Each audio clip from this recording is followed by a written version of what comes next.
Hi everyone.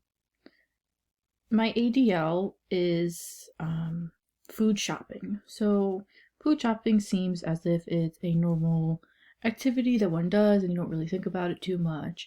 But a lot of more thought goes into it than you think it does. Especially when you are a person ridden with a dementia.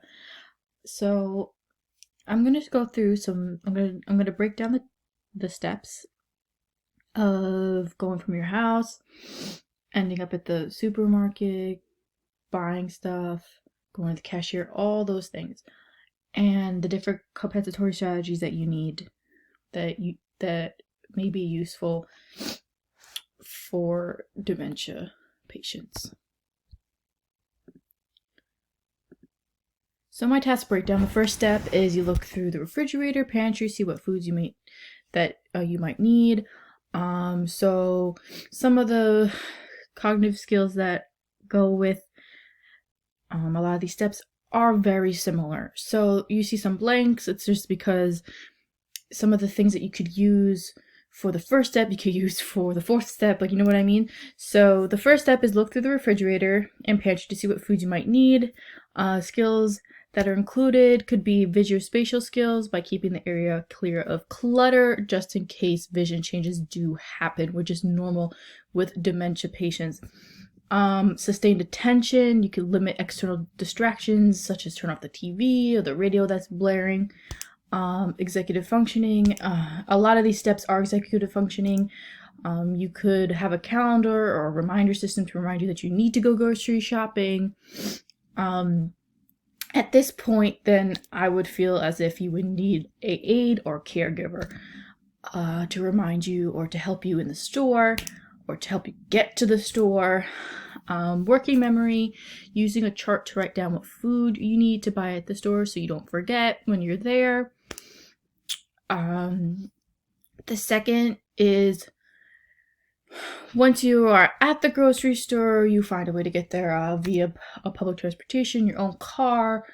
A lot of the times, people who do need these compensatory strategies will not be driving by themselves. Either an aide, caregiver, whoever is taking care of the individual with dementia will be most likely with them. So once they're at the grocery store, you find a cart to put the food in, visuospatial skills. I mean, there is just, I guess, clear of clutter, I guess.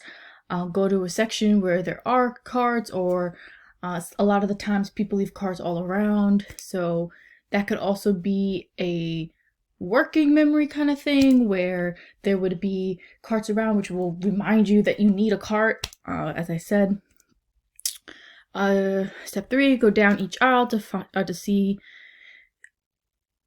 and find the food that you need to buy. This is visuospatial skills. I put that you could separate the non-perishable foods with the perishable foods in order to minimize clutter in the cart. And working memory, check off food that you already put in your cart, so you don't have to go back into the same aisle and then you forget that's in your cart. So you just cross everything off on your list that you have. Step 4, once finished finding all the food you need, you must go to the register and pay for the food. I said this is visuospatial skills. You could not go to the grocery store during peak hours to limit the amount of people in the store, so you don't have to stand on the line. So you just in case things happen that mess up your vision or decrease your vision perception.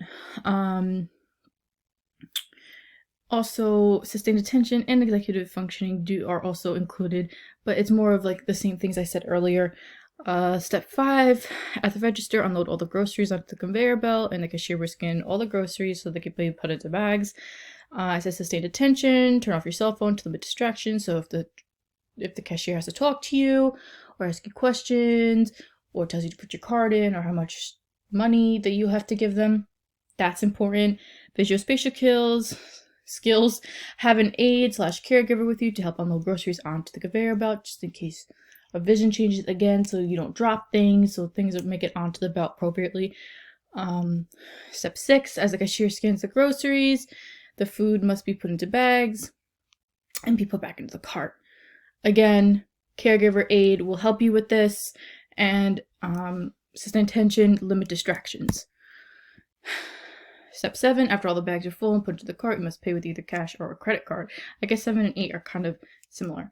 If paying with cash or a credit card, you must reach into your pocket, pull out your wallet, take out the correct amount of money or the appropriate credit card. This involves visual-spatial skills as well. You could put stickers on the credit cards to tell you what they are used for, and sometimes people use a specific credit card for gas or specific credit card for food. If cash, hand to the cashier, wait for your change.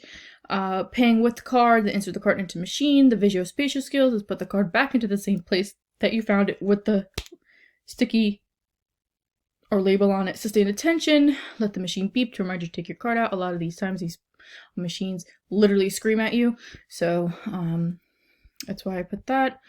Unload groceries into the car. Again, you will most likely have an aid caregiver to help you with these things.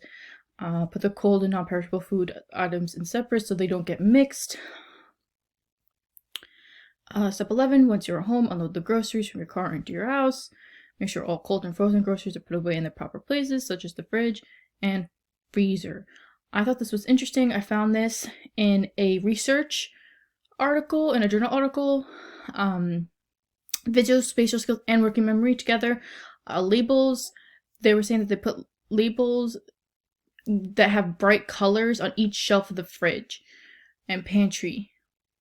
But in this journal article, they were saying that they put it in front of them to tell them to eat food and sip water. It's dementia patients with dysphagia. But I thought that this could be incorporated into this kind of ADL by putting labels that are on each shelf of the fridge or the pantry to help put away groceries in their appropriate place and to remember where they go. Again, put away the non-perishable groceries into the pantry. Same thing with the labels. And these are my references that I found. Yeah, that's pretty much it.